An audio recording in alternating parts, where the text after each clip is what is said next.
Aujourd'hui, on aborde le chapitre de Terminal, quels sont les fondements du commerce international et de l'internationalisation de la production. En réalité, on va faire une série de vidéos sur ce chapitre, et t'es actuellement sur la première des vidéos, qui va aborder l'introduction et le grand 1. Dans la deuxième vidéo, on abordera le grand 2, dans la troisième le grand 3, et dans la quatrième, bizarrement, ça sera le grand 4. Introduction, le commerce international, c'est quoi? Déjà, quand on parle du commerce international, on désigne tout simplement les échanges de produits entre pays. Des produits, ça signifie que ça peut être des biens et ou des services.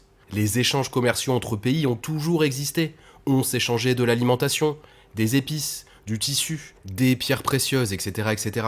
Mais ce commerce international, il s'est intensifié depuis la fin de la Seconde Guerre mondiale, à la signature du GATT. Le GATT, c'est un accord qui veut dire, attention, je te sors mon meilleur accent anglais, General Agreements on Tariffs and Trade.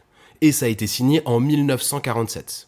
En fait, c'est un accord qui vise à promouvoir, qui vise à défendre le libre-échange entre 23 pays. Donc cet accord, il a été signé sous l'impulsion des États-Unis, et l'objectif, il est certes commercial, ça permet de développer la croissance économique des pays, mais ça permet aussi de pacifier les relations. Tout simplement parce que t'auras pas forcément envie d'envoyer une armée ou de lancer une bombe sur un pays qui t'envoie des bananes, du café ou des t-shirts. D'ailleurs, cet accord, il s'est progressivement transformé en une organisation qu'on appelle l'OMC, l'Organisation mondiale du commerce, créée en 1995 et dont l'objectif est tout simplement de défendre le libre-échange et d'encadrer les relations commerciales entre pays. Et donc, depuis le GATT, les flux d'importation et d'exportation augmentent très largement.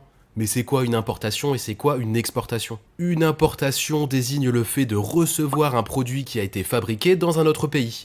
Et une exportation, c'est le fait d'envoyer un produit fabriqué vers un autre pays. Par exemple, si la Chine envoie des jouets à la France et que la France envoie du vin, eh bien pour la France, le vin est une exportation et les jouets une importation, tandis que pour la Chine, les jouets sont une exportation et le vin une importation. Mais on échange quoi? Eh bien, je t'ai dit tout à l'heure qu'on pouvait échanger des biens et des services. Les pays s'échangent par exemple des matières premières, comme du gaz, du pétrole, du blé. Mais ça peut être aussi des produits semi-finis, c'est-à-dire des produits qui vont être intégrés à d'autres produits. Par exemple, des composants électroniques. Si on parle de l'appareil photo qui est intégré à ton téléphone, il s'agit bien d'un produit semi-fini. L'appareil photo est fabriqué dans un pays et il est ensuite intégré dans un autre produit pour qu'au final cela constitue un téléphone. Et justement, ce téléphone, c'est ce qu'on appelle un produit fini, un produit terminé, un produit qui est vendu tel quel. Ça peut être des voitures, des avions, des enceintes, des t-shirts, des jeans, des chaises, etc. Mais on peut aussi s'échanger des services, même si c'est un peu bizarre, puisque les services sont des produits immatériels. Ça peut être des services de publicité, ça peut être de l'assistance téléphonique, ça peut être le fait d'héberger des serveurs, etc., etc. Stimuler les exportations, c'est donc un moyen pour les pays de favoriser la production nationale, et donc la croissance économique. D'une façon générale, les pays vont essayer d'envoyer le maximum de produits vers des partenaires commerciaux. Une très large partie de la croissance économique de la Chine est d'ailleurs liée à ses exportations internationales. Il est aussi intéressant pour les pays d'importer des produits, tout simplement puisque cela permet de bénéficier de nouveaux produits qui ne sont par exemple pas produits sur le territoire. Pour la France, ça pourrait être du cacao, du café ou du thé ou du riz par exemple.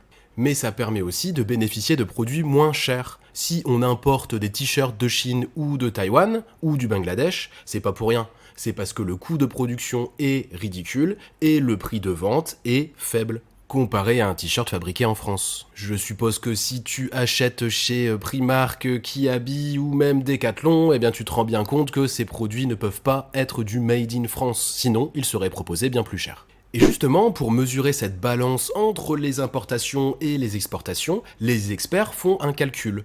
On parle de la balance commerciale. C'est un indicateur qui permet de faire la différence entre le montant des exportations et des importations. Quand le montant des exportations est supérieur au montant des importations, on parle d'excédent commercial, et dans le cas inverse, il s'agit d'un déficit commercial. Et je te laisse deviner, est-ce que à ton avis la France est en déficit ou en excédent commercial? En 2023, le solde de la balance commerciale des biens en France est de moins 100 milliards d'euros. Ça veut dire qu'on importe plus qu'on exporte. Et voilà pour l'introduction qui me permet de te donner des éléments généraux et un contexte pour que tu aies des illustrations à mettre dans ta copie. Et avant de passer au grand 1, je t'invite à laisser un petit commentaire et surtout à t'abonner si jamais la vidéo te plaît, ça me motive à continuer à te proposer du contenu. Et aussi, j'en profite pour te dire que je propose des cours particuliers en ligne, donc si tu as envie que je sois ton prof particulier, n'hésite pas à cliquer sur le lien en description, mais aussi pour te dire que je propose des fiches de révision. Ces fiches de révision, elles récapitulent l'ensemble des chapitres de terminale pour t'aider pour la préparation du baccalauréat. Encore une fois, tu peux cliquer sur le lien. Et on passe maintenant au grand 1 où on va se demander pourquoi des pays qui sont différents échangent entre eux. Quel est l'intérêt d'échanger avec d'autres pays? Et dans un premier temps, en guise de grand A, on va voir la théorie des avantages absolus d'Adam Smith et la théorie des avantages comparatifs de David Ricardo. Adam Smith, c'est un penseur, si ce n'est le penseur le plus important dans la théorie économique. C'est un économiste du XVIIIe siècle. Et au niveau du commerce international, il va prendre l'exemple de deux pays, l'Angleterre et le Portugal. Et on va imaginer que chacun de ces deux pays produit deux produits, du drap et du vin. Cependant, l'Angleterre, même si elle produit du drap et du vin, elle est plus productive, elle est plus efficace que le Portugal dans la production de drap. Et inversement, le Portugal, il est plus productif dans la production de vin. Au Portugal, les conditions d'ensoleillement sont quand même plus adaptées pour faire pousser du raisin. Et donc, Adam Smith, quand il voit tout ça, il se dit quoi? Il dit que c'est incohérent que chacun des pays produise les deux produits. Il nous dit qu'il est plus intéressant de se spécialiser dans un produit dans lequel on détient ce qu'on appelle un avantage absolu. Un avantage absolu, c'est un avantage de productivité, un avantage d'efficacité. Donc, dans la situation qu'il nous décrit, l'Angleterre a un avantage absolu dans le drap et le Portugal a un avantage absolu dans le vin. Chacun des pays a intérêt à orienter ses travailleurs, ses entreprises, ses terres dans un type de production en particulier. En gros, l'Angleterre doit tout miser sur le drap et le Portugal doit tout miser sur le vin. Et dans ce cas-là, la production totale est bien plus importante que dans une situation où chacun des pays produit les deux produits. Mais il y a une condition, il faut s'échanger le surplus. Bah oui, qu'est-ce que le Portugal va faire de tout ce vin, à part se torpiller au pinard? Le vin dont elle n'a pas besoin, elle va pouvoir l'échanger avec l'Angleterre. Et pareil pour l'Angleterre. L'Angleterre n'aura pas besoin de tout le drap produit. Le surplus qui est produit doit être échangé avec le Portugal. Et donc on arrive à un échange de produits entre pays, c'est donc du commerce international. Pour Adam Smith, il est toujours plus intéressant de se spécialiser et d'échanger avec ses voisins. Mais c'est quoi la spécialisation? Je te donne une petite définition. Ça désigne le fait qu'un pays concentre sa production dans un type de bien en particulier. Il y a un autre économiste qui s'appelle David Ricardo, c'est un économiste du 19e siècle, qui vient actualiser la théorie d'Adam Smith. Puisque la théorie d'Adam Smith a une limite. Que faire dans une situation où c'est le même pays qui détient les deux avantages absolus? Imaginons que ce soit le Portugal qui détient un avantage absolu dans le drap et un avantage absolu dans le vin. Eh bien David Ricardo va nous dire que dans ce cas-là, chaque pays doit quand même se spécialiser. Je vais t'épargner les calculs dont t'as pas besoin pour le baccalauréat, mais Ricardo nous dit qu'il faut se spécialiser soit là où on est comparativement le meilleur, c'est-à-dire là où l'avantage est le plus fort, soit là où on est le moins mauvais, c'est-à-dire là où le désavantage est le plus faible. Par exemple, si l'Angleterre ne dispose d'aucun avantage absolu, elle est cependant un peu moins mauvaise dans la production de drap que de vin.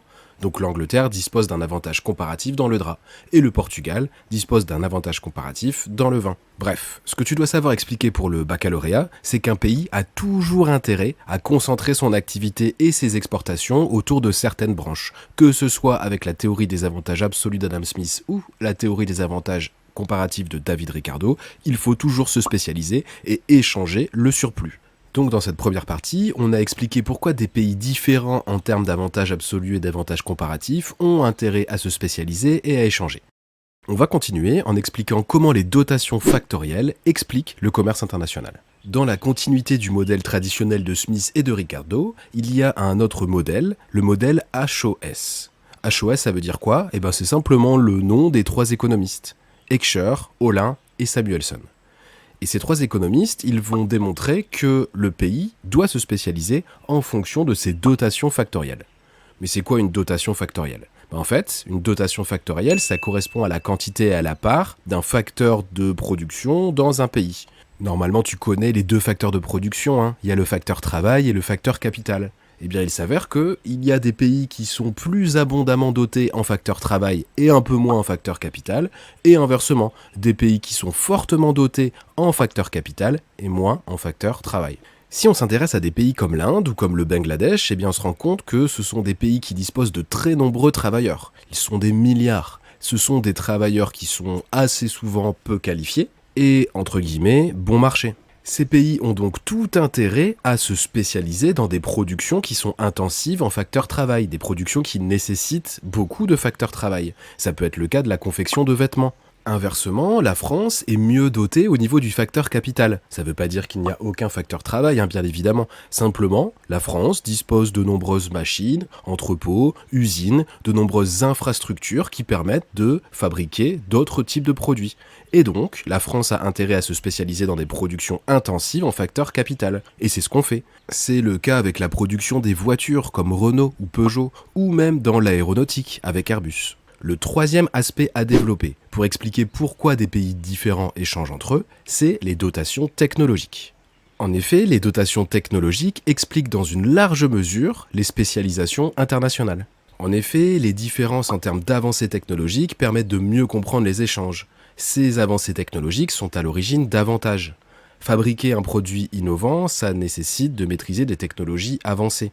Et tant que les pays moins avancés ne maîtrisent pas ce processus de production, eh bien ils seront obligés d'importer le produit en question pour pouvoir le consommer. Ainsi, la France dispose d'une certaine avancée technologique par rapport à d'autres pays. Elle fait partie des pays leaders au niveau de la production aéronautique, on l'a dit tout à l'heure, Airbus, ou même automobile avec Renault, mais aussi pharmaceutique avec une entreprise qui s'appelle Sanofi. Elle exporte donc des avions, des voitures, des médicaments, etc., vers les pays qui sont moins avancés technologiquement, comme l'Afghanistan, le Népal ou le Burkina Faso. Ces pays-là devront importer, par exemple, des avions s'ils veulent pouvoir consommer ce type de produit. Et ça explique aussi les spécialisations internationales.